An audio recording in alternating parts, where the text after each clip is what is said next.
गुरुवार 13 जूनचे दुपारी 1 वाजताचे दरम्यान नागपूर ते अमरावती राष्ट्रीय महामार्ग क्रमांक 6 वरील नागपूर शहरापासून 27 किलोमीटर अंतरावरील धामणा गावालगत चामुंडी एक्सप्लोजिव्ह दारू गोळा कंपनीमध्ये स्फोट झाला आहे।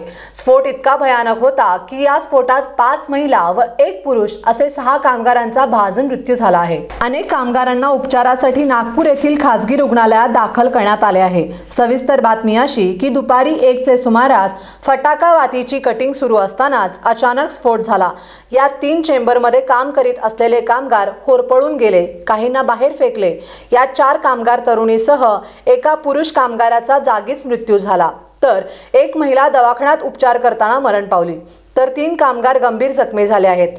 मृतांमध्ये कुमारी वैशाली क्षीरसागर वय वर्ष 21, कुमारी प्रांजली मोदरे वय वर्ष 22, कुमारी प्राची फलके वय वर्ष 19, कुमारी मोनाली अलोने वय वर्ष 25, सो शीतल चटप वय वर्ष 29, सर्व राहणारा धामणा व पन्नालाल बंदेवार वय वर्ष 60, राहणारा सातनवरी अशी मृतकांची नावे असून श्रद्धा पाटील, प्रमोद चव्हारे व दानसा मरसक कोल्हे असे गंभीर जखमींची नावे असून त्यांची प्रकृती चिंताजनक आहे। घटनेची माहिती मिळताच सर्व प्रशासन घटनास्थळी पोहोचले। यात माजी गृहमंत्री अनिल देशमुख घटनास्थळी पोहोचले, तर Nagpur police commissioner Ravindra Singhal police ताफ्यासह घटनास्थळावर दाखल झाले आहेत। Yuvraj Meshram, star Maharashtra news.